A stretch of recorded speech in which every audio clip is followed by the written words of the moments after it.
아들아, 이건 비상시에 쓰려고 모아둔 돈이란다. 내가 속삭이는 동안 아들은 내 눈앞에서 내 은행 계좌를 비우고 있었다. 이것이 수많은 비극의 시작에 불과했다는 것을 깨달았을 때는 이미 너무 늦었다. 나는 어머니는 평생을 가는 존재라고 믿었지만 그것이 내 아들에게 수년간 도둑질을 당하는 것을 의미할 줄은 꿈에도 몰랐다. 아들은 모든 것을 책임지겠다고 말하며 미소 지었지만 그가 유일하게 신경 쓴 것은 자기 것이 아닌 돈뿐이었다. 내 인생을 영원히 바꿔놓은 그 말을 들은 것은 어느 평범한 화요일 오후였다. 37살인 내 아들 지훈이는 내가 방금 타준 커피를 마시며 부엌 식탁에 앉아 있었다. 창문으로 들어오는 햇살이 그의 관자놀이에 난 첫 흰머리를 비추고 있었다.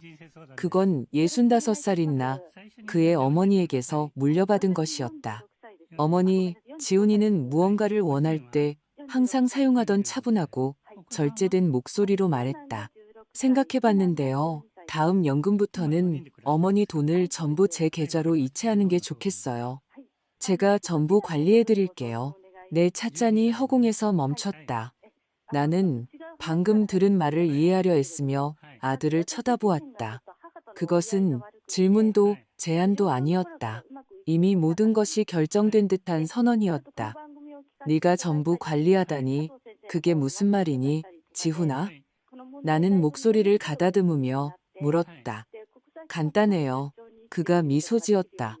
어릴 때 나를 설득하고 싶을 때 짓던 바로 그 미소였다. 이제 65이시잖아요. 평생 일하셨고요. 이제 쉬셔야죠.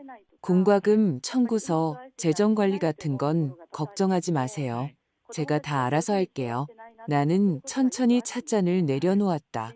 40년간 국립병원 간호사로 일하며 지훈이가 3살 때 남편이 우리를 버리고 떠난 후 홀로 아들을 키웠다. 40년간 가능한 모든 돈을 아꼈고 너무 작은 아파트에 살았으며 오시해질 때까지 입었다. 모든 것은 내 아들이 내가 결코 갖지 못했던 것들을 갖게 하기 위함이었다. 양질의 교육, 좋은 옷, 내가 겪었던 결핍 없는 삶. 글쎄다 아들아, 난 항상 내 돈은 내가 관리해왔는데 바로 그거예요, 어머니. 항상 너무 애쓰셨잖아요. 이제 쉬실 때가 된 거예요. 아들은 내 손 위에 자기 손을 얹으며 재촉했다. 제가 이걸 맞게 해주세요. 어머니가 저를 위해 해주신 모든 것에 비하면 이건 아무것도 아니에요. 그의 말은 아름답게, 어쩌면 진심으로 들렸지만 내 안에 작고 희미한 목소리가 경고를 외치고 있었다. 왜 지금? 왜 전부다? 내 연금이 많지는 않았지만 수년에 걸쳐 꽤 많은 돈을 모았다. 작지만 아늑한 내 집도 있었고 약간의 저축도 있었다. 생각해 볼게. 나는 마침내 대답했다. 생각할 게 뭐 있어요, 어머니. 그가 말했다. 그리고 순간 그의 얼굴에 짜증이 스쳐 지나갔다가 다시 미소가 돌아왔다. 어머니를 위한 거예요. 저를 믿으세요. 지훈이는 그날 오후 내게 그의 계좌로 무제한 접근 권한을 부여하는 은행 서류가 든 봉투를 남기고 떠났다. 나는 무거운 의심에 찬 마음으로 몇 시간 동안 그 서류들을 바라보았다. 그때부터 사소한 것들이 기억나기 시작했다. 내 연금의 4배를 버는 지훈이가 아내와 함께 매주 금요일 저녁을 먹으러 올 때 아무것도 가져오지 않았던 것. 지난 몇 년간 여러 번 돈을 빌려가고 한 번도 갚지 않았던 것.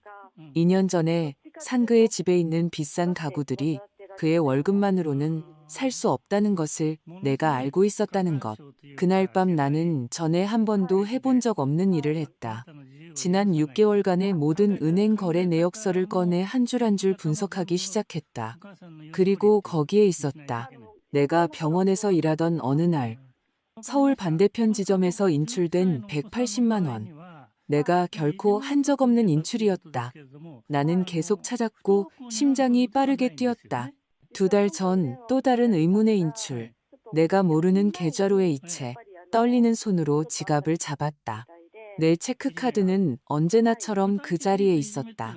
그때 3개월 전 지훈이가 내가 샤워하는 동안 잠시 내 가방을 빌려달라고 했던 것이 기억났다. 내가 적어둔 처방전을 확인해야 한다고 했다. 현실이 위장에 주먹을 날리는 것처럼 나를 쳤다. 내 아들이 나를 도둑질하고 있었다. 다음 날 아침 은행이 문을 열자마자 찾아갔다. 지훈이보다 나이가 많지 않아 보이는 젊은 지점장은 내가 상황을 설명하자 동정과 불편함이 섞인 눈으로 나를 바라보았다. 박선희 여사님, 이런 일은 생각보다 자주 일어납니다. 그녀가 낮은 목소리로 말했다. 가족 간의 금융사기는 매우 흔해요. 특히 노인분들을 상대로요. 정식으로 신고하시겠어요? 내 아들을 상대로 정식 신고를? 열이 나는 밤에 내가 안아주었던 아이. 내가 슈퍼히어로 의상을 꿰매주었던 아이. 세상의 부당함으로부터 내가 맹렬히 지켜주었던 그 아이를 나는 목구멍에 걸린 덩어리를 삼키며 대답하지 못했다.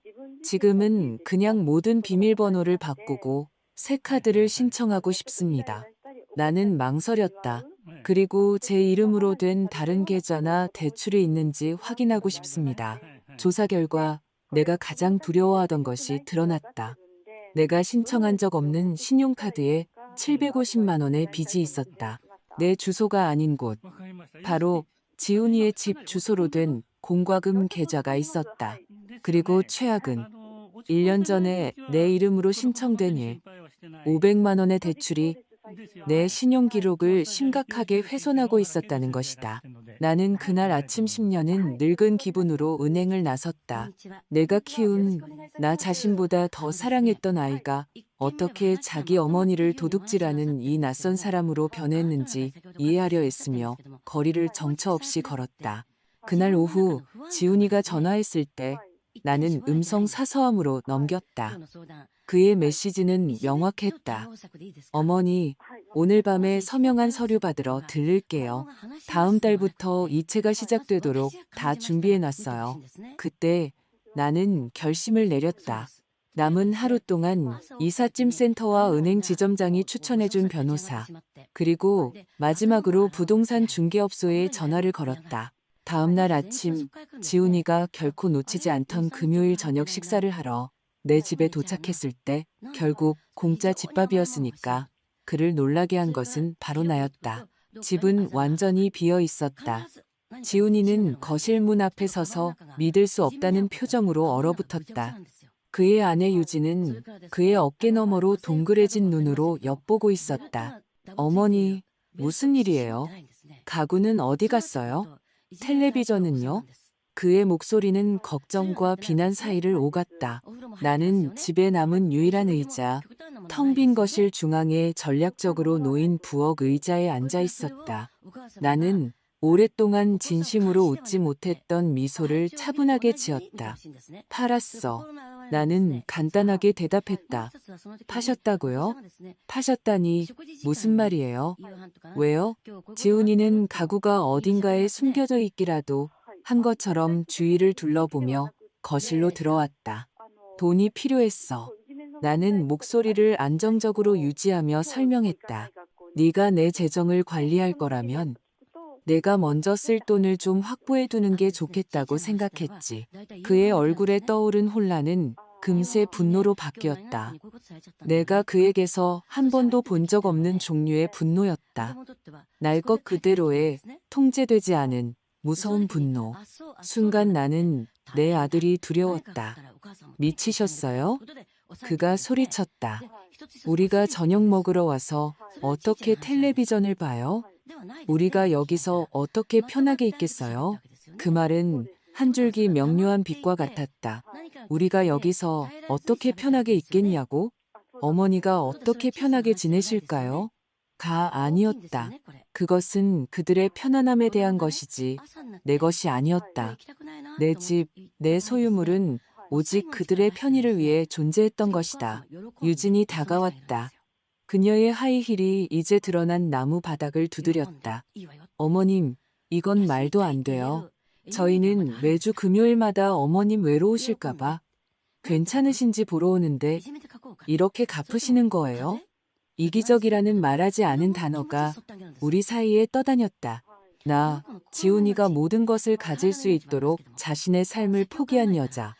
37년 동안 그의 필요를 자신의 것보다 우선시했던 여자. 그의 대학 등록금을 내기 위해 이중 교대 근무를 했던 여자. 이기적이라고. 저녁은 준비 안 됐어. 내가 차분하게 말했다. 사실 오늘은 저녁 없어. 배고프면 다른 데 가서 먹으렴. 이어진 침묵은 무거웠다. 지훈이는 나를 마치 낯선 사람처럼 쳐다보았다. 그리고 어쩌면 나는 정말 낯선 사람이었을지도 모른다. 그가 결코 알지 못했던 나 자신도 이제 막 알아가기 시작한 나의 모습. 지금 하시는 행동을 신중하게 생각하셔야 할 거예요. 지훈이가 마침내 차갑고 계산적인 목소리로 말했다. 어머니 나이에 혼자 진심으로 걱정해주는 가족도 없이 지내면 아주 안 좋게 끝날 수 있어요. 어머니한테는 제가 전부예요. 그걸 기억하셔야 해요. 위협은 어설프게 감춰져 있었지만 나를 두렵게 하는 대신 내가 이미 의심했던 것을 확인시켜 주었을 뿐이다. 이 사람은 더 이상 내가 키운 아이가 아니었다. 그는 자신의 어머니를 착취할 자원, 편의, 은행 계좌로 보는 남자였다. 그들은 문을 쾅 닫고 나갔다. 나는 차가 굉음을 내며 시동을 거는 소리를 들었고 마침내 혼자가 되자 내가 참고 있는 줄도 몰랐던 긴 숨을 내쉬었다. 그 절대적인 침묵의 순간 가구는 비었지만 추억으로 가득 찬 집에서 나는 내가 얼마나 깊이 배신당했는지 이해하기 시작했다. 그것은 단지 돈 문제가 아니었다. 그것은 신뢰, 사랑, 어머니와 아들 사이의 신성한 관계에 대한 것이었다. 그 다음 주 지훈이는 여러 번 전화를 걸어왔다. 나는 모든 전화를 무시했다. 대신 내가 상담했던 변호사의 조언을 따랐다. 먼저 모든 것을 문서화했다. 승인되지 않은 모든 인출, 사기성 계좌, 내 동의 없이 빼돌려진 모든 돈. 총액은 나를 숨막히게 했다. 3년간 200만 원. 누군가에게는 큰 돈이 아닐 수도 있지만 나에게는 수년간의 신중한 저축, 매일의 희생, 모든 것을 가질 수 없었기에 필요 사이에서 선택해야 했던 시간들을 의미했다. 증거를 정리하면서 나와 지훈이의 역사를 되짚어 보았다. 그가 태어난 날, 세상에 온 것에 항의하듯 붉고 성난 모습. 내가 병원에서 야간 근무를 하던 밤들, 다른 선택지가 없어서 그를 이웃집에 맡겨야 했던 것. 재혼을 거절했던 희생, 상대방이 다른 아이를 키우는 것을 받아들이지 않았기 때문에 그가 8살이 될 때까지 우리가 더 넓은 공간을 감당할 수 없어서 침대 하나짜리 방에서 같이 잤던 시절. 고등학교 때 그가 간청했던 비싼 운동화, 내 월급의 절반을 차지했지만 친구들에게 뒤처지는 느낌을 받게 하고 싶지 않아서 사주었던 것. 10년이 걸려 갚은 대출로 지원했던 사립대학교. 졸업 후 5년 동안 한 푼도 보태지 않고 나와 함께 살면서 내가 모든 것을 지불하는 동안 저축했던 시간들, 그리고 그 모든 희생에 대한 보답으로 내가 늙기 시작하자 나를 도둑질하고 금요일마다 나를 공짜 식당처럼 취급하고 내가 겨우 모은 얼마 안 되는 돈을 완전히 장악할 계획을 세웠던 것. 대치 후 일주일 만에 지훈이가 예고 없이 나타났다. 이번에는 더 차분했고 나를 조종하고 싶을 때 사용하던 계산된 미소를 띠고 있었다. 어머니, 우리 어른답게 얘기해요. 그가 말했다. 충동적으로 가구를 다 파셨잖아요. 분명히 잘못된 결정을 내리고 계신 거예요. 이건 제 도움이 필요하다는 걸 증명할 뿐이에요. 나는 그를, 정말로 그를 오랫동안 그렇게 보지 않았던 방식으로 쳐다보았다. 그의 눈에 담긴 허영심, 비싼 옷, 손목의 고급 시계를 보았다. 내 희생 덕분이 아니라 내 희생에도 불구하고 그가 되어버린 남자를 보았다. 지훈아, 내가 차분하게 말했다. 인출권에 대해 알아. 신용카드도 공과금 계좌도 전부 다 알아. 그의 얼굴에서 미소가 순식간에 사라졌다. 무슨 말씀이신지 모르겠네요. 그가 대답했지만 목소리가 약간 떨렸다. 서류 다 가지고 있어. 변호사랑도 얘기했고 네가 한 짓은 사기야, 지훈아, 범죄라고. 그는 창백해졌다. 저한테 이러실 순 없어요. 전 어머니 아들이잖아요. 그래, 넌 내 아들이지. 그리고 내 아들이기 때문에 네가 내게 주지 않았던 선택지를 줄게. 네가 뺏어간 돈 전부 이자까지 쳐서 돌려주거나 아니면 내가 경찰서에 가거나. 그의 반응은 예상대로였다. 처음에는 부정, 그 다음에는 분노. 마침내 내가 물러서지 않을 것이라는 것을 깨달았을 때 그는 어설픈 위협을 했다. 후회하게 될 거예요. 아무도 어머니 말 안 믿을 거예요. 다들 어머니가 노망나서 헷갈린다고 생각할 거라고요. 나는 슬픈 미소를 지었다. 거래 내역서 다 있어, 지훈아. 은행에서 나눈 대화 녹음도 있고 네가 뺏어간 돈 한 푼 한 푼 다 문서화된 증거가 있어. 이건 내 말 대 내 말이 아니야. 이건 증거 대 너야. 그는 문을 부술 것처럼 세게 쾅 닫고 분노하며 나갔다. 하지만 이번에는 죄책감도 두려움도 느끼지 않았다. 나는 강하다고 느꼈다. 그 후 며칠 동안 지훈이는 나에 대한 비방 캠페인을 시작했다.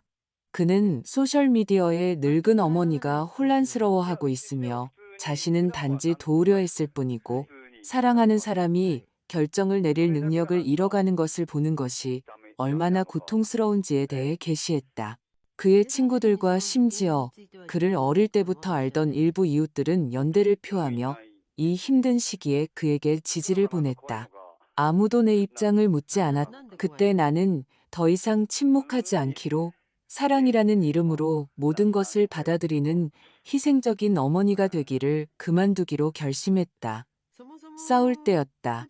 첫 번째 단계는 은행에 정식으로 불만을 제기하는 것이었고, 두 번째는 사기죄로 법적 절차를 시작하는 것이었다.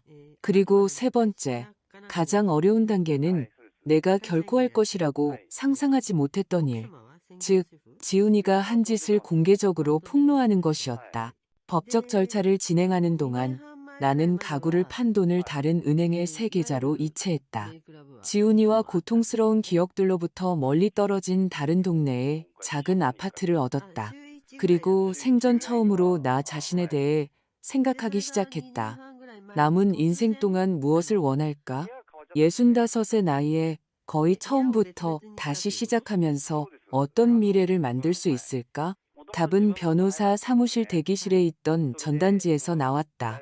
새롭게 시작하기에 너무 늦은 때란 없습니다. 그것은 시니어 창업 지원 프로그램 광고였다. 나는 그 화려한 종이 조각을 오랫동안 바라보았다. 새롭게 시작하기, 이 나이에 내 삶의 일부가 될 것이라고는 전혀 생각지 못했던 단어였다. 그 후 3개월은 내 인생에서 가장 강렬하고 변화무쌍한 시간이었다. 지훈이에 대한 법적 절차가 천천히 진행되는 동안 나는 가만히 기다리지 않기로 결심했다. 인생의 새로운 단계를 시작한다면 목적과 결단력을 가지고 할 것이었다. 나는 창업 프로그램에 등록했다. 첫날 나는 나와 비슷한 나이거나 더 많은 사람들로 가득 찬 강의실 맨 뒷줄에 앉았다. 주름진 얼굴에 완벽한 삶의 이야기가 담겨 있지만 아직 살고 창조할 것이 더 많다고 믿기에 그곳에 있는 사람들이었다. 왜 여기에 오셨습니까? 전염성 있는 열정을 가진 중년의 강사가 물었다. 내 차례가 되었을 때 나는 생각할 겨를도 없이 말이 튀어나왔다. 아들이 아니라 도둑을 키웠다는 걸 깨달았기 때문이에요. 그리고 이제 그의 어머니라는 것 외에 내가 누구인지 알아내야 해요. 충격적인 침묵의 순간이 있었고 그 뒤를 이어 예상치 못한 박수와 이해의 눈빛, 공감의 끄덕임이 있었다. 그 순간 나는 내가 혼자가 아니라는 것을 깨달았다. 그곳에 있는 많은 이들이 배신, 상실, 실망 후에 새롭게 시작하고 있었다. 수업 동안 나는 수십 년 동안 잠재워 두었던 열정을 재발견했다. 젊었을 때 지훈이가 태어나기 전에 나는 수제 한과를 만드는 것을 좋아했다. 성격은 강하지만 손재주가 뛰어났던 할머니는 내게 전통적인 조리법을 가르쳐 주셨고 나는 수년에 걸쳐 그것을 완성했다. 하지만 싱글맘으로 살아남기 위한 끊임없는 투쟁이 삶이 되면서 그 즐거움은 필요로 대체되었다. 강사들과 동료들의 격려에 힘입어 나는 다시 한과를 만들기 시작했다. 처음에는 수업에서 나누어 먹기 위해, 그 다음에는 작은 주문을 받기 시작했다. 내 손에서 나온 약과 여러 종류의 떡, 강정은 단순한 디저트 이상이었다. 그것은 독립선언이었다. 아무리 작은 판매라도 그것은 전적으로 내 것이었다. 지훈이가 내 기술, 창의력, 노력에서 나온 것이기에 빼앗아 갈 수 없는 무언가를 상징했다. 한편 법적 절차는 지훈이의 배신에 더 많은 층을 드러냈다. 변호사는 그가 내 동의 없이 내 이름을 보증인으로 사용하여 집을 리모델링하는 대출을 받았고, 내 이름으로 등록된 카드로 온라인 쇼핑을 했으며, 내가 상상조차 할 수 없었던 방식으로 체계적으로 내 신뢰를 악용했다는 사실을 밝혀냈다. 증거는 반박할 수 없었고, 마침내 지훈이의 변호사들이 합의를 제안했다. 그는 내가 빼앗긴 200만 원의 정신적 피해 보상금 0만 원을 더해 돌려주고, 공개적으로 자신의 잘못을 인정하여 내 이름과 신용 기록을 깨끗하게 하기로 했다. 그 소식을 들었을 때 나는 대량으로 한과를 만들기 위해 빌린 공동 주방에 있었다.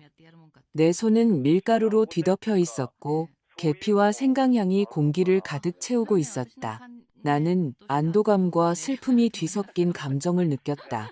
정의가 실현될 것이라는 안도감, 그리고 어떤 금전적 가치로도 어머니와 아들 사이에 깨진 유대를 회복할 수 없다는 슬픔.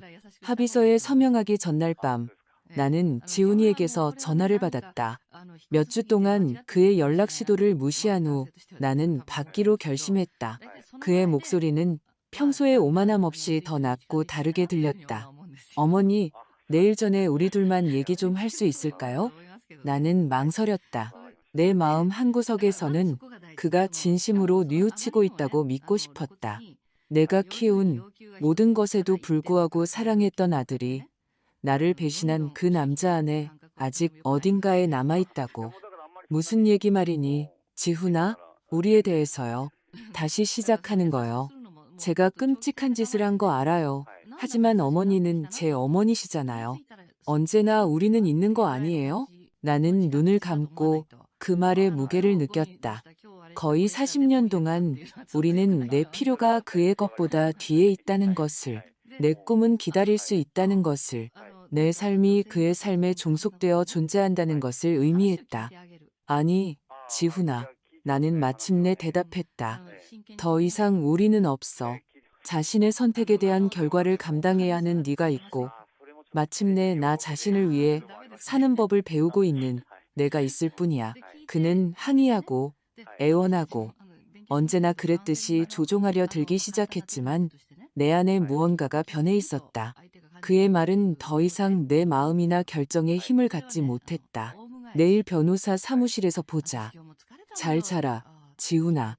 나는 전화를 끊고 다시 약과 반죽을 빚기 시작했다. 반죽을 밀고 완벽한 모양으로 자르고 달콤한 조청을 준비하는 모든 체계적인 움직임은 하나의 긍정이었다. 완성된 각 과자는 내가 내 손으로 창조할 수 있는 것의 가시적인 증거였다. 다음 날 아침 나는 눈물 한 방울 흘리지 않고 합의서에 서명했다. 지훈이는 회의 내내 내 시선을 피했고 그의 변호사가 질문할 때만 단답형으로 대답했다. 그의 아내 유진은 나타나지 않았다.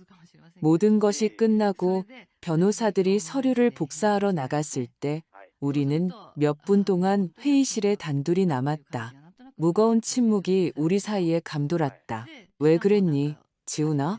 나는 마침내 분노나 비난이 아닌 순수한 호기심으로 물었다. 넌 좋은 직업도 예쁜 집도 있었잖아. 왜 내 어머니를 도둑질한 거니?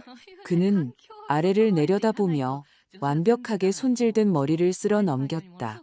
모르겠어요. 그가 중얼거렸다. 처음에는 그냥 한 번이었어요. 집 계약금 잔금을 치러야 했는데 돈이 부족했거든요. 나중에 갚으려고 했는데 그러다 쉬워졌어요. 어머니는 묻지도 확인하지도 않으셨으니까요. 그 대답의 잔인한 단순함이 뺨을 맞는 것처럼 나를 쳤다. 나는 묻지도 확인하지도 않았다. 왜냐하면 나는 그를 무조건적으로 신뢰했기 때문에, 내 아들이었기 때문에. 그리고 금요일 저녁은 나와 시간 보내는 걸 좋아하지도 않으면서 왜 매주 왔니? 그는 어깨를 으쓱했다. 그 무심한 제스처는 내가 알아야 할 모든 것을 말해주었다. 편리했고 공짜였고 나를 위한 것이 아니라 그에게 이로운 습관이었다. 그날 상당한 액수의 수표와 내 이름이 깨끗해질 것이라는 약속을 가지고 사무실을 나왔을 때 나는 기대했던 승리감을 느끼지 못했다. 하지만 그만큼 강력한 다른 것, 즉 자유를 느꼈다. 실망의 무게, 배신, 헛된 희망으로부터의 자유. 그 후 몇 달 동안 내 작은 수제안과 사업은 내 기대를 훨씬 뛰어넘어 성장했다. 나는 지역 장터에서 판매를 시작했고, 그 다음에는 동네 카페에 납품했다. 소셜 미디어 페이지를 만들었는데 놀랍게도 빠르게 팔로워가 늘었다. 특히 한 지역 인플루언서가 내 약과를 맛보고 도시 최고라고 선언한 후에는 더욱 그랬다. 합의금과 한과 사업에 늘어나는 수익으로 나는 바다 근처 조용한 동네에 작은 아파트를 살 수 있었다. 호화롭지는 않았지만 완전히 내 것이었다. 나는 항상 사용하고 싶었지만 허락하지 않았던 생생한 색상의 단순하지만 아늑한 가구로 집을 꾸몄고 내 새로운 직업에 필요한 모든 것을 갖춘 주방을 만들었다. 지훈이는 합의 이후 몇 번 연락을 시도했다. 내 생일에는 선물을 보냈고 크리스마스와 새해에는 메시지를 보냈다. 나는 명확하고 넘을 수 없는 경계를 유지하며 정중하지만 거리감 있게 답했다. 일부 친구들과 친척들은 거리를 두려는 내 결정을 이해하지 못했다. 그래도 내 아들이잖아. 그들은 놀라워하며 말했다. 가족은 영원한 거야. 나는 그저 미소 지으며 대답했다. 네, 제 아들이고 언제나 그럴 거예요. 하지만 사랑이 학대를 허용하는 것을 의미하지는 않아요. 사랑에는 존중과 한계도 포함되죠. 어느 일요일 오후 한 고객의 결혼식 특별 주문을 준비하고 있을 때 예상치 못한 방문객을 맞았다. 유진이었다. 지훈이 없이 내 소박한 아파트 건물에 있는 그녀의 우아한 옷차림이 어색하고 어울리지 않아 보였다. 들어가도 될까요? 그녀는 내가 기억하는 오만한 말투 없이 물었다. 나는 망설였지만 호기심이 더 컸다. 나는 그녀를 거실로 안내하고 커피를 권했지만 그녀는 거절했다. 알고 계셔야 할 것 같아서 왔어요. 그녀는 자신의 손을 내려다보며 시작했다. 지훈 씨와 저 헤어지는 중이에요. 그 소식은 생각만큼 나를 놀라게 하지 않았다. 유감이구나. 나는 해야 할 말처럼 보였기에 대답했다. 유감으로 생각하지 마세요. 그녀는 슬픈 미소를 지었다. 속은 게 저뿐만이 아니라는 걸 알게 됐어요. 다른 여자들, 비밀 계좌, 직장과 돈, 모든 것에 대한 거짓말이 있었어요. 나는 조용히 고개를 끄덕였다. 그 패턴은 익숙했다. 어머님께서 멀리 하신 게 옳았다는 걸 알려드리고 싶어서 왔어요. 그녀가 계속했다. 그때는 어머님이 잔인하다고 과장하신다고 생각했지만 이제는 이해해요. 금요일 저녁 식사에 참여했던 나를 이기적이라고 불렀던 사람에게서 받은 그 인정은 내가 필요로 하는지조차 몰랐던 검증을 가져다 주었다. 말해줘서 나는 진심으로 말했다. 떠나기 전 유진은 멈춰서서 내 식탁 위에 준비된 한과 상자들을 보았다. 행복해 보이시네요. 그녀가 말했다. 행복해. 나는 그 말을 하면서 그 말 속의 진실을 깨달으며 대답했다. 65에 상상했던 방식은 아니었지만 행복했다. 그녀가 떠난 후 나는 부엌으로 돌아가 결혼식 답례품 작업을 계속했다. 모든 움직임은 정확했고 모든 과자는 완벽했다. 마치 내가 쌓아 올리고 있는 삶처럼 전통적인 의미에서 완벽하지는 않았지만 나에게는 완벽했다. 밤에 나는 아파트의 작은 발코니에 앉아 멀리서 들려오는 파도 소리를 들으며 차 한 잔과 함께 내 약과 하나를 맛보았다. 하늘이 주황색과 분홍색으로 변하고 첫 별들이 수줍게 나타나는 것을 지켜보았다. 나는 언젠가 아기를 품에 안고 마음의 꿈을 품었던 젊은 어머니였던 나를 생각했다. 희생의 세월, 잠 못 이루던 밤, 지훈이가 모든 것을 가질 수 있도록 거르던 식사들을 생각했다. 그리고 지금의 나, 더 현명하고 더 강하고 마침내 진정으로 자유로운 여자가 된 나를 생각했다. 지훈이와의 합의서에 서명한 지 1년이 지났다. 다시 가을이 찾아와 선선한 바람과 함께 도시의 보도를 따라 춤추는 황금빛 잎사귀들을 가져왔다. 내 작은 한과 사업은 가장 낙관적인 기대를 뛰어넘어 성장했다. 박선희 수제 한과는 더 이상 소셜미디어 페이지나 지역 장터의 가판대가 아니었다. 이제 시내 중심가에 햇살이 들어와 유혹적인 색과 질감으로 가득 찬 진열장을 비추는 커다란 유리창이 있는 나만의 공간을 갖게 되었다. 그 월요일 아침 새로운 약과 반죽을 준비하고 있을 때 문에서 종소리가 울렸다.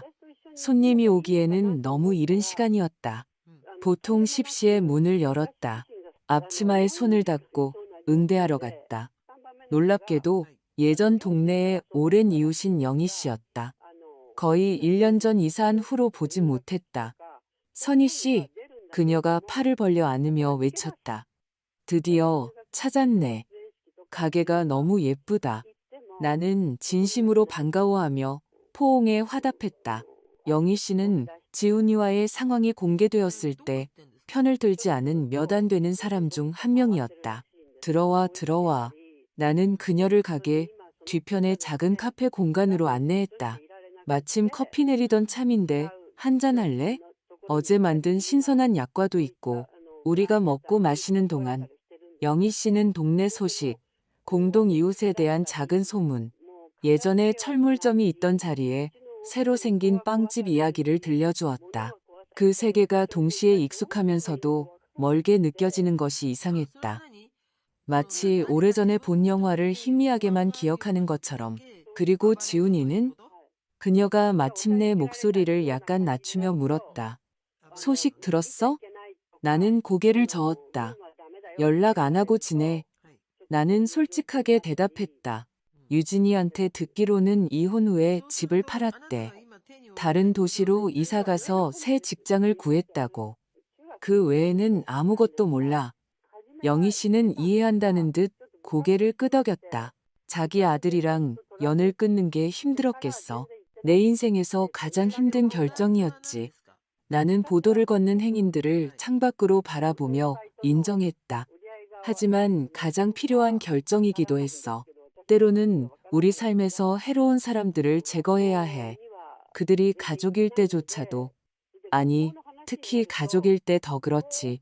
상처가 더 크니까. 달라 보여. 선희 씨. 영희 씨가 말했다. 더 가벼워 보이고 더 자신감 있어 보여. 나는 그 말 속의 진실을 인정하며 미소 지었다. 마침내 내가 남은 음식 이상의 가치가 있다는 걸 깨달았기 때문이야. 평생 나를 뒷전으로 미루고 살았어. 처음에는 필요 때문이었지. 혼자 아들을 키우는 건 선택의 여지가 없었으니까. 그 다음엔 습관이 됐고, 그러다 덫이 되어버렸어. 덫이라니? 그래.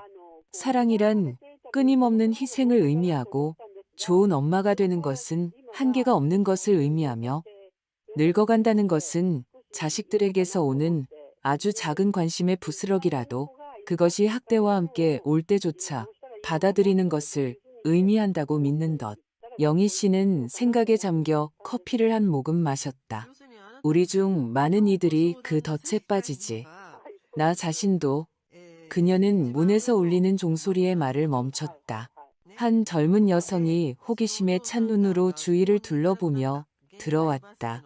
실례지만 손님을 좀 봐야겠어. 나는 일어섰다. 그 고객은 결혼식 답례품을 찾는 예비 신부였다.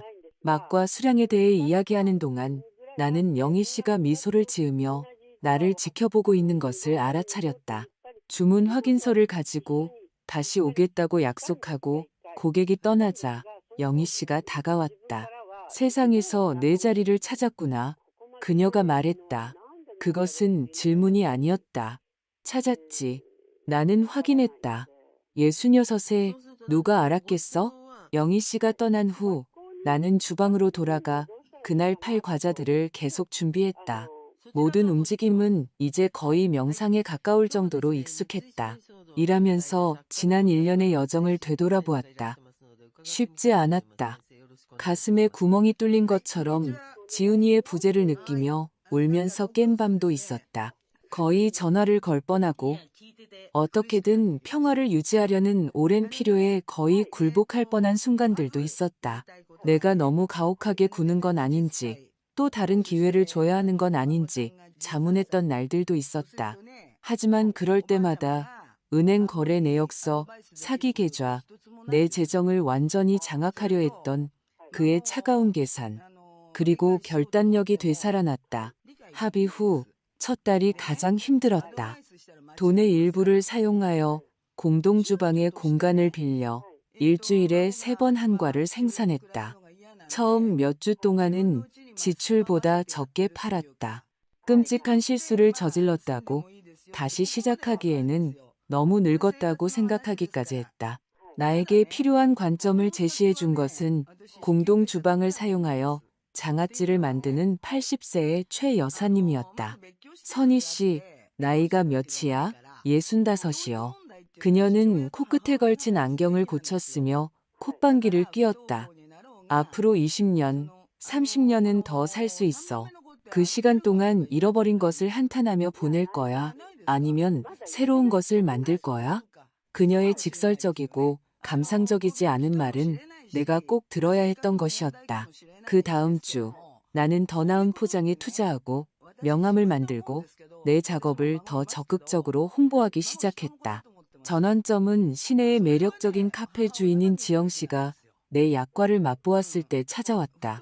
그녀는 자신의 가게에 주문을 했을 뿐만 아니라 지역 음식 축제에 참여하도록 나를 초대했다. 그곳에서 내 한과가 더 많은 사람들의 주목을 받았고 앞서 언급한 지역 인플루언서가 자신의 팔로워들에게 홍보하면서 주문이 쇄도하기 시작했다. 처음에는 일주일에 몇 건, 그 다음에는 하루에 여러 건.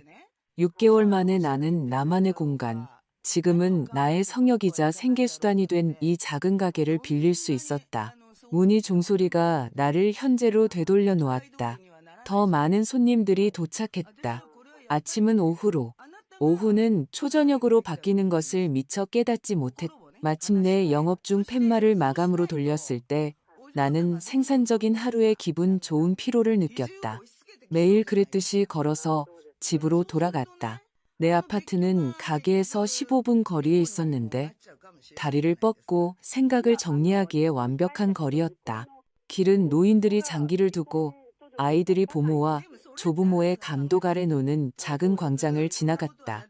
때때로 그 가족들을 보면서 슬픔이 스며들었다. 언젠가 손주를 갖게 될지, 지훈이가 자신의 가정을 꾸릴지, 언젠가 우리가 화해할지 궁금했다. 하지만 그러다 인생은 대본을 따르지 않으며 때로는 우리가 자신을 위해 상상하는 이야기가 다시 쓰여야 한다는 것을 기억했다.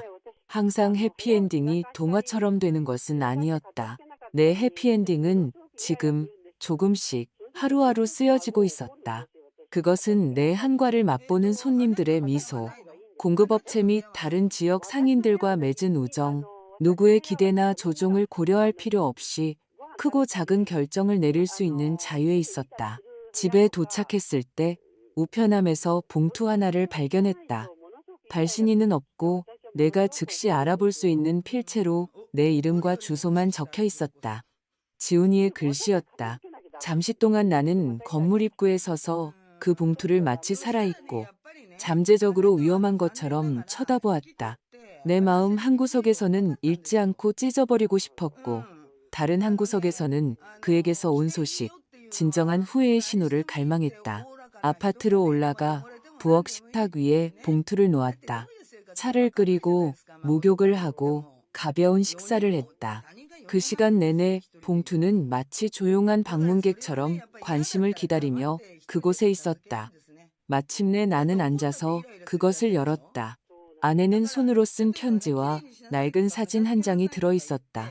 갓난아기인 지훈이를 안고 있는 나, 갓 엄마가 된 사람만이 아는 피로와 기쁨이 뒤섞인 채 카메라를 향해 미소 짓고 있는 모습. 편지는 짧았다. 어머니, 용서를 바라지도 답장을 기대하지도 않습니다. 다만 제가 6개월 전부터 심리 상담을 시작했다는 걸 알려드리고 싶었어요. 제가 왜 그랬는지, 왜 저를 위해 가장 많이 희생한 사람에게 상처를 줬는지 이해하려고 노력하고 있습니다. 상담사 선생님은 갈 길이 멀다고 만약 가능하다면 신뢰를 다시 쌓는 데는 몇 달이 아니라 몇 년이 걸린다고 먼저 신뢰받을 만한 사람이 되어야 한다고 하셨습니다. 소셜미디어에서 어머니 가게를 봤어요. 정말 멋지더군요. 어머니가 세상에서 가장 맛있는 과자를 만드신다는 건 항상 알고 있었습니다. 이런 감정을 느낄 자격은 없지만 어머니가 자랑스럽습니다. 지훈, 올림, 나는 숨겨진 조종이나 비밀스러운 의도를 찾으려 했으며 편지를 여러 번 읽었다. 하지만 놀랍게도 그런 것은 없어 보였다. 어떠한 요구도, 정당화하려는 시도도, 화해를 암시하는 요청도 없었다. 나는 중요한 서류를 보관하는 서랍에 편지를 넣었다. 답장은 하지 않았다. 준비가 되지 않았다. 어쩌면 영원히 그럴지도 모른다. 하지만 그날 밤 무언가 변했다. 내가 지니고 있는 줄도 몰랐던 작은 쓴맛의 덩어리가 풀리기 시작했다. 그것은 용서는 아니었다. 아직은. 그것은 단지 사람들이 변할 수 있다는, 미래는 아직 쓰여지지 않았다는, 인생은 66에도 계속해서 놀라움을 준다는 인식이었다. 그 후 3년, 지훈이의 예기치 않은 방문 이후 내 삶은 65살, 여전히 희생적인 모성애와 재정적 착취에 그늘 아래 살고 있을 때는 상상조차 할 수 없었던 방식으로 확장되었다. 박선희 수제 한과는 더 이상 단순한 가게가 아니라 도시의 명소가 되었다.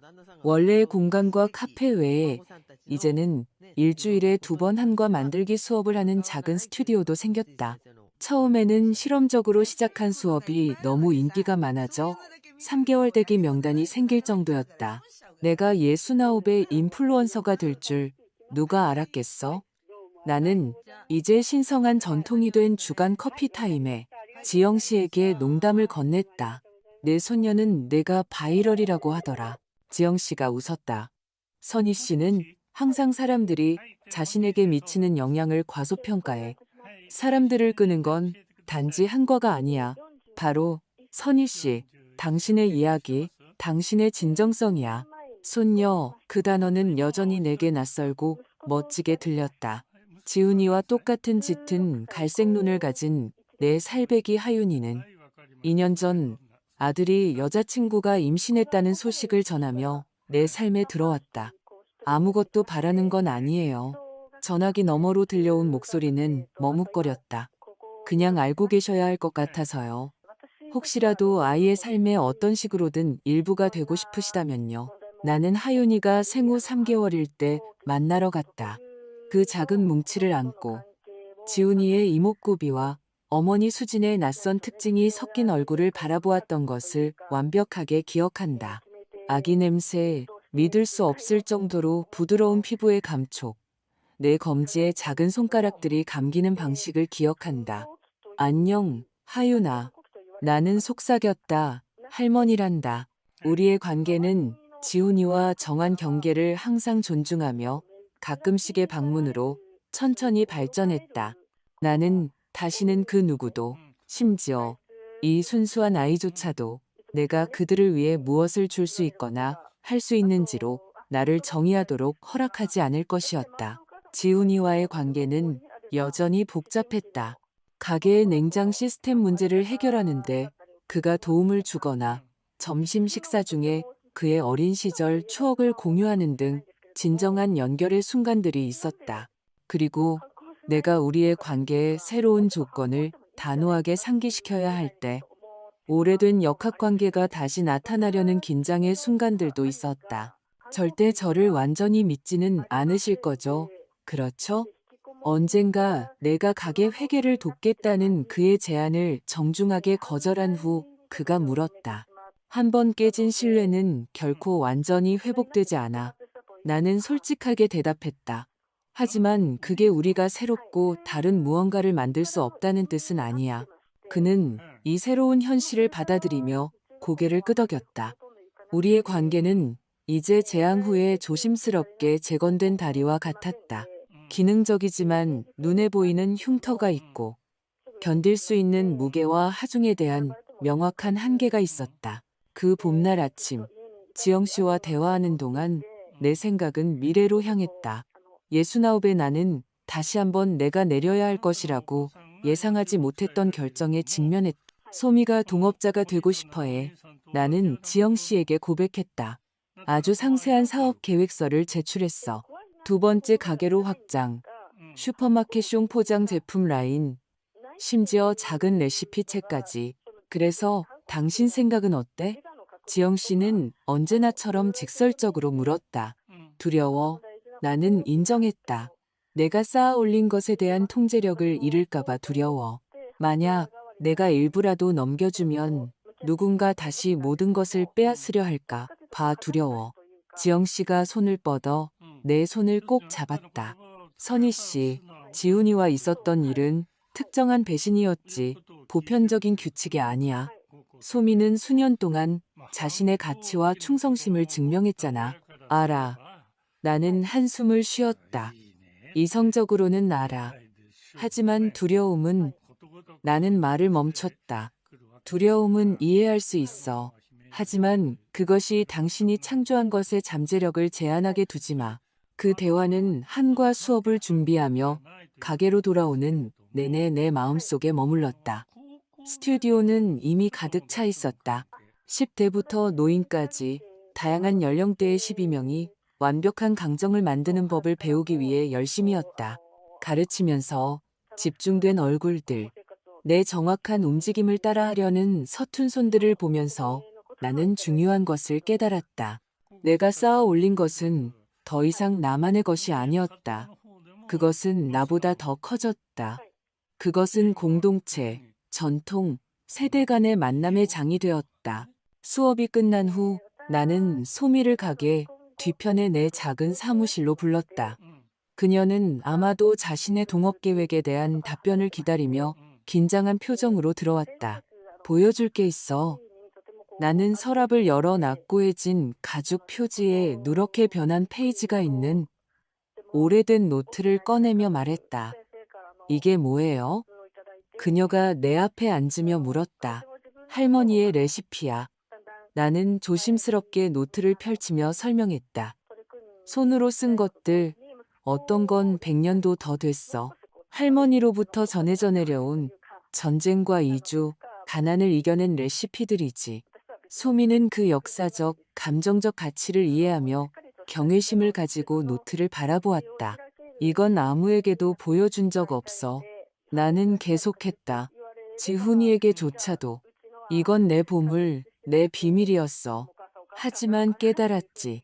간직된 비밀은 우리와 함께 죽고 공유되지 않은 전통은 사라진다는 걸. 박선희 선생님. 그녀가 시작했지만 나는 손짓으로 그녀를 막았다. 내 동업 제안을 몇 가지 조건하에 받아들일게. 세부 사항은 나중에 논의할 수 있지만 한 가지는 이해해줬으면 해. 나는 너에게 단지 사업뿐만 아니라 유산을 맡기는 거야. 이 레시피들, 이 이야기들은 내 일부이고 우리가 이 길을 함께 계속간다면 너의 일부가 될 거야. 그녀의 눈에 눈물이 고였다. 이것을 존중할 것을 약속드려요. 제 것처럼 이 유산을 소중히 돌볼 것을 약속드려요. 그녀가 사무실을 나갔을 때 나는 혼자 생각에 잠겼다. 나는 방금 내가 처음부터 쌓아 올린 사업의 방향을 바꿀 결정을 내렸다. 나는 절대적인 통제권을 포기하고 다시 누군가를 신뢰하고 있었다. 그 생각은 여전히 나를 두렵게 했지만 다른 방식이었다. 그것은 트라우마에서 비롯된 마비시키는 두려움이 아니라 모든 큰 변화에 동반되는 건강한 두려움이었다. 그날 밤 내 아파트 발코니에 앉아 지난 4년간의 여정을 되돌아보았다.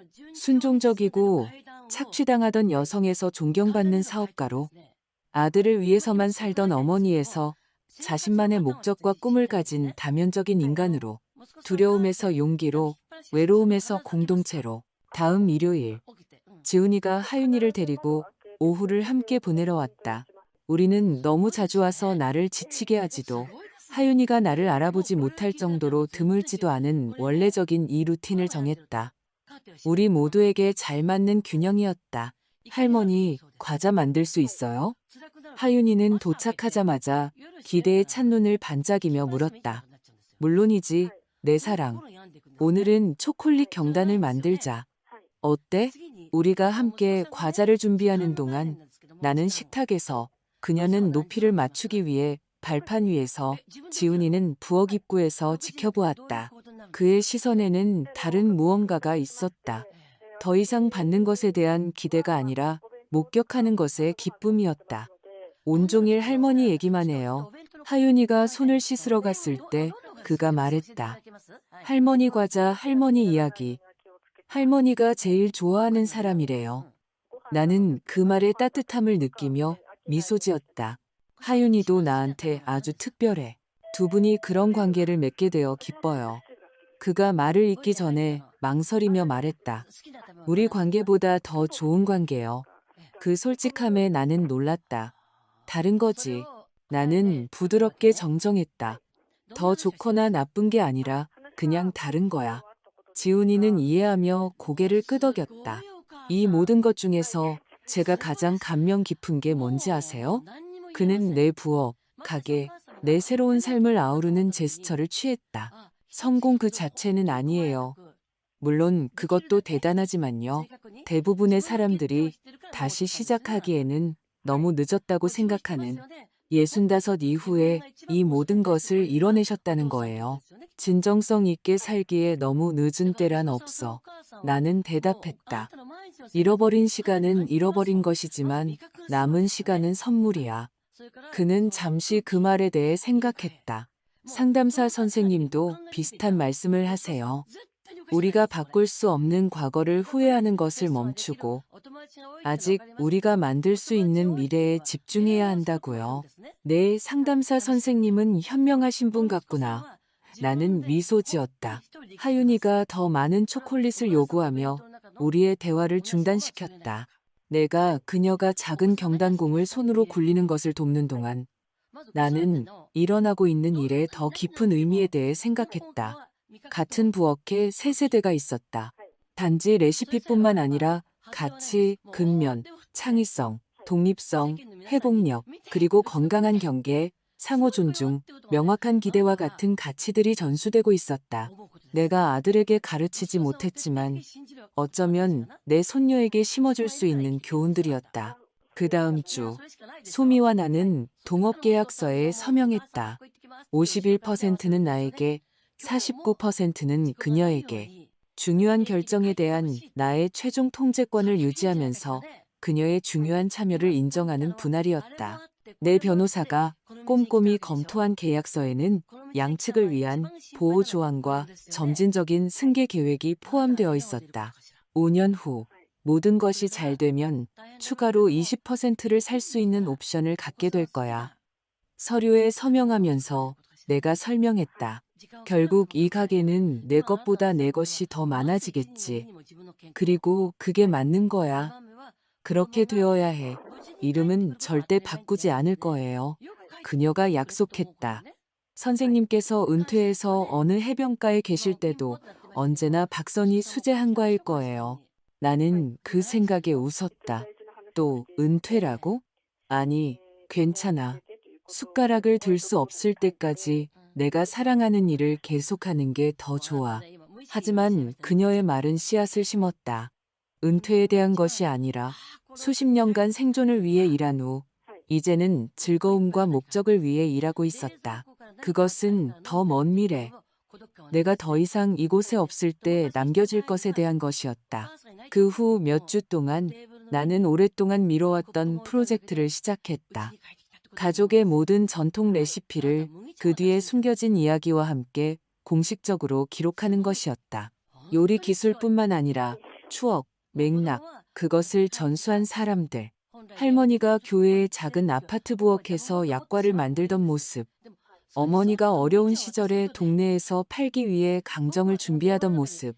젊고 미숙했던 내가 시행착오를 통해 배우던 모습. 지영 씨는 그 프로젝트를 실제 책으로 만들도록 나를 설득했다. 이건 단순한 레시피 책이 아니야. 그녀가 주장했다. 이건 회고록, 문화사의 한 조각, 여성의 저항에 대한 기록이야. 그 생각은 내게 너무 거창하게 느껴졌지만 씨앗은 심어졌다. 어느 조용한 오후, 책에 포함할 오래된 사진들을 정리하고 있을 때 예상치 못한 전화를 받았다. 4년 전, 지훈이의 무단 인출을 처음 발견했을 때의 은행 지점장인 민정 씨였다. 박선희 여사님, 그녀가 활기찬 목소리로 말했다. 저를 기억하실지 모르겠지만, 물론 기억하죠, 민정 씨. 나는 미소 지으며 말을 끊었다. 제 재정적 독립을 되찾는데 도움을 주신 분을 어떻게 잊겠어요? 그녀가 웃었다. 제가 그런 영향을 미쳤다니 기쁘네요. 사실 좀 특이한 부탁이 있어서 전화드렸어요. 저희가 여성을 위한, 특히 노년층 여성을 위한 금융교육 강연 시리즈를 기획하고 있는데 여사님께서 당신의 이야기를 공유해 주셨으면 해요. 그 제안은 나를 완전히 놀라게 했다. 내가 강연을? 민정 씨, 저는 그냥 한과 만드는 사람이에요. 여사님은 그 이상이세요. 그녀가 단호하게 대답했다. 회복력, 용기, 재창조의 본보기시죠.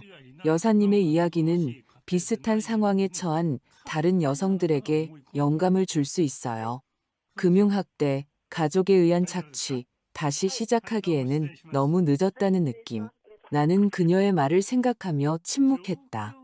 내 개인적인 경험이 나 자신 외에 다른 사람들에게 가치가 있을 수 있다고는 생각해 본 적이 없었다. 지금 대답하지 않으셔도 돼요. 민정 씨가 계속했다. 생각해 보세요. 소규모 그룹과의 비공식적인 대화일 뿐이니 부담스럽지 않을 거예요. 생각해 볼게요. 나는 전화를 끊기 전에 약속했다. 그 후 며칠 동안 내 이야기를 공개적으로 공유한다는 생각이 매력적으로 커지며 내 마음속에 머물렀다. 나는 소미에게, 지영 씨에게, 심지어 조심스러운 대화 중 하나에서 지훈이에게도 그것에 대해 이야기했다. 하셔야 해요. 지훈이가 즉각적인 지지를 보내며 나를 놀라게 했다. 어머니 이야기는 강력해요. 그리고 안타깝게도 우리 사이에 있었던 일은 마땅히 그래야 하는 것보다 덜 드문 일이죠. 그 인정의 진솔함. 그가 과거의 행동을 축소하거나 정당화하려 하지 않았다는 사실이 어떤 사과보다도 내게 더 큰 의미가 있었다. 나는 민정 씨의 초대를 수락했다.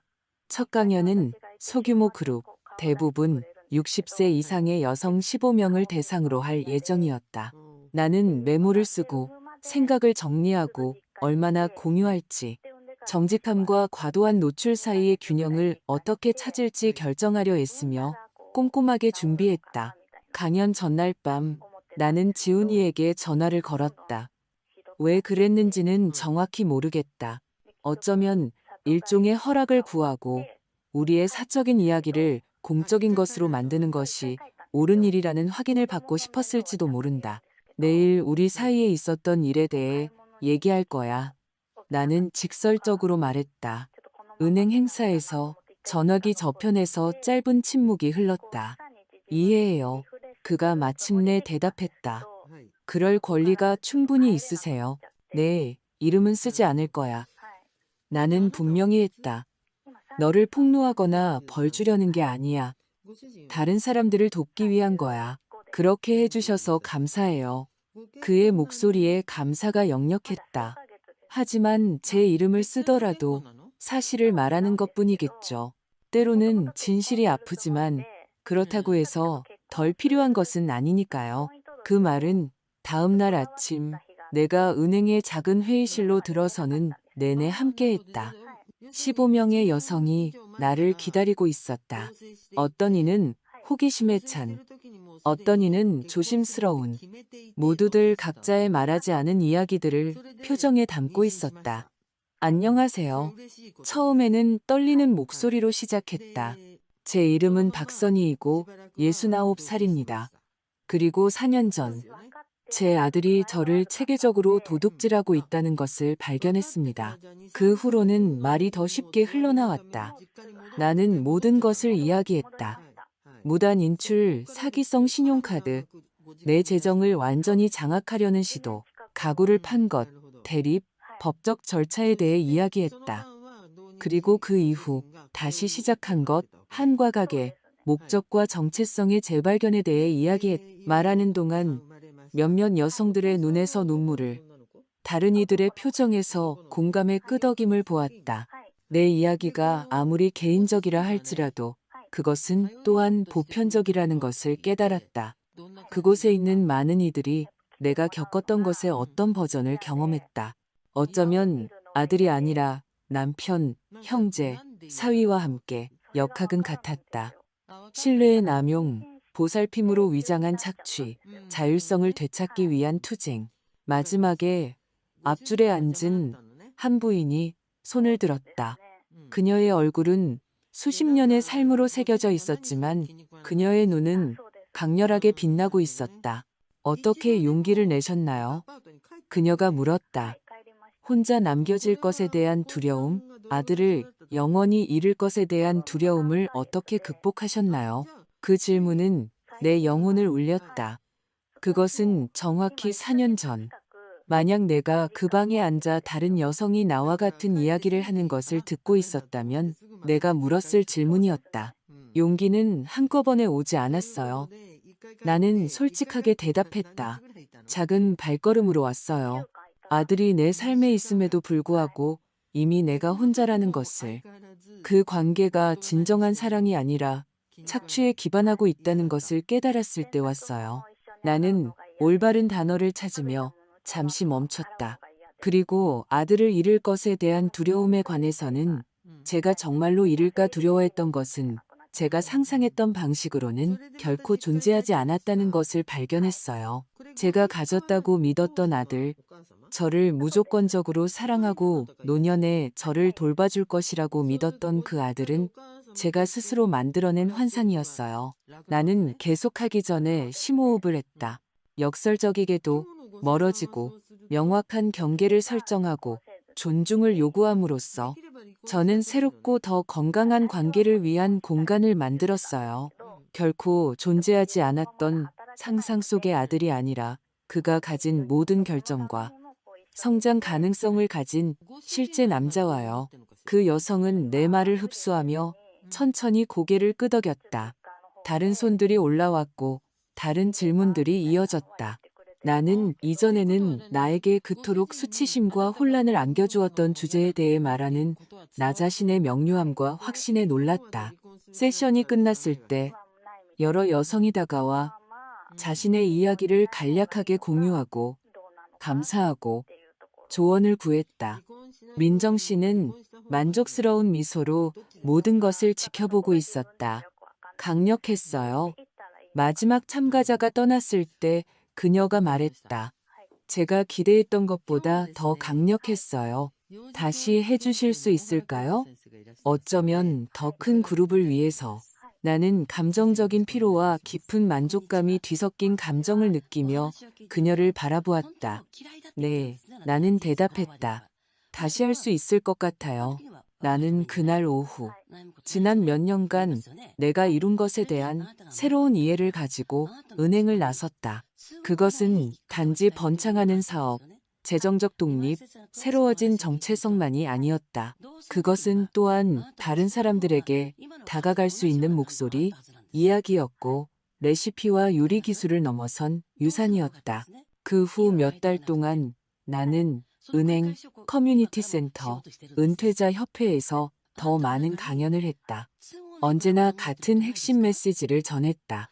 당신의 힘을 되찾기에, 건강한 경계를 설정하기에, 다시 시작하기에 너무 늦은 때란 없습니다. 단순한 가족 레시피 기록으로 시작했던 책은 더 넓은 것으로 발전했다.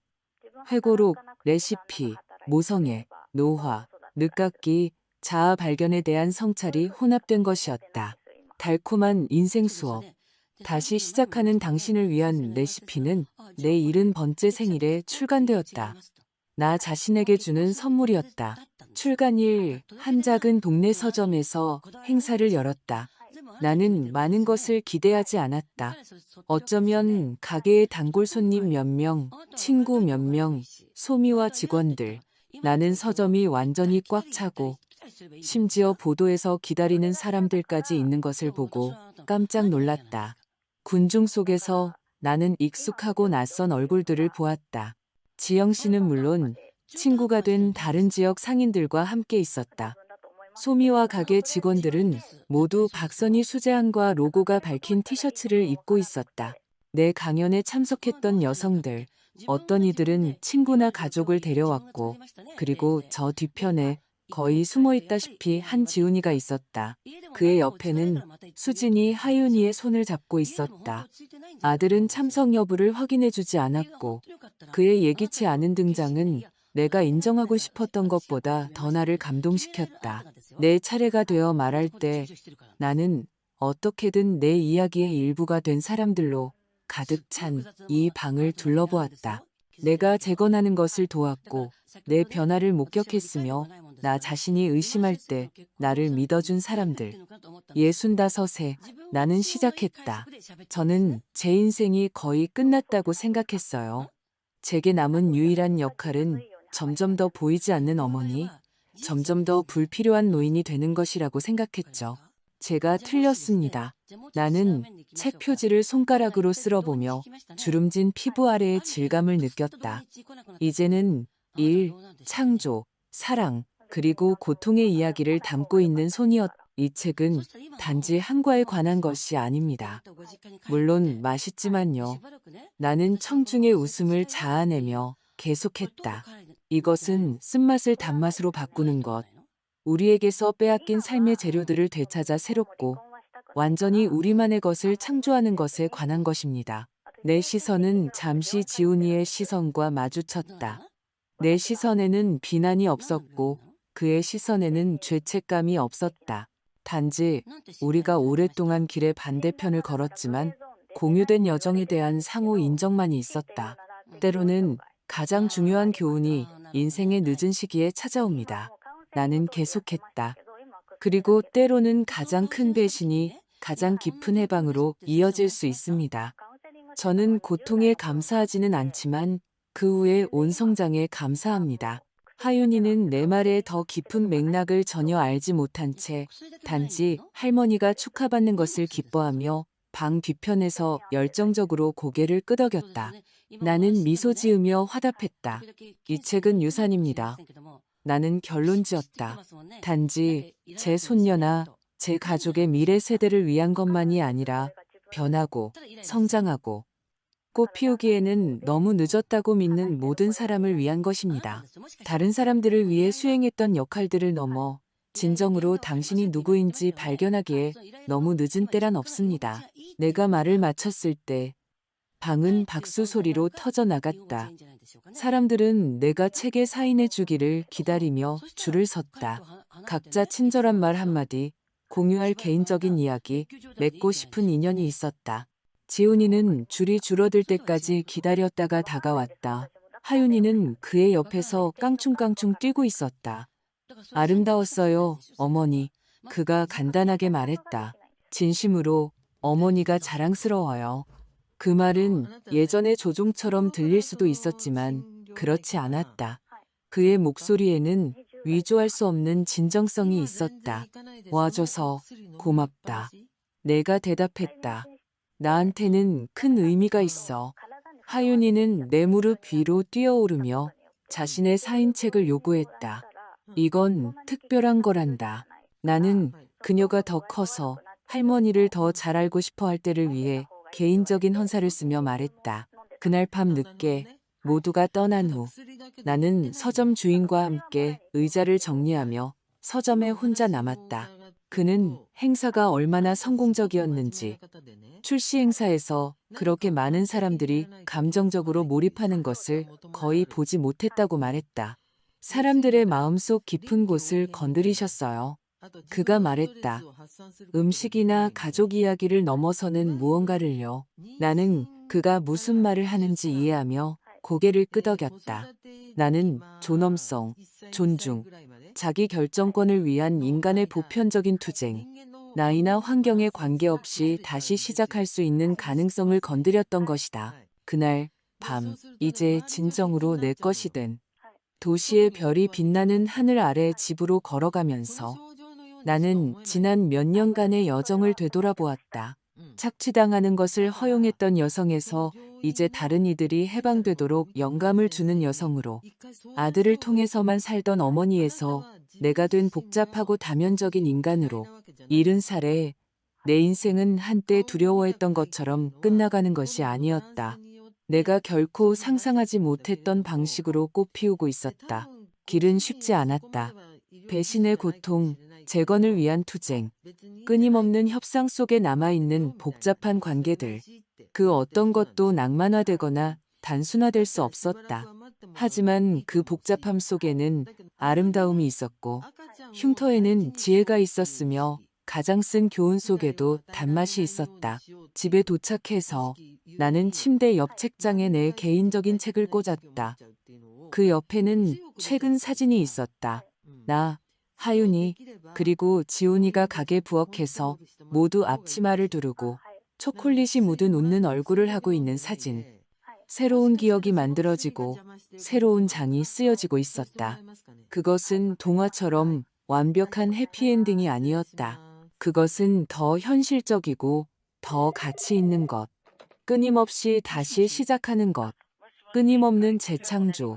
단지 한과의 유산이 아니라 존엄성, 용기, 그리고 마지막 순간까지 내 방식대로 온전히 살아가려는 불굴의 결단의 유산이었다.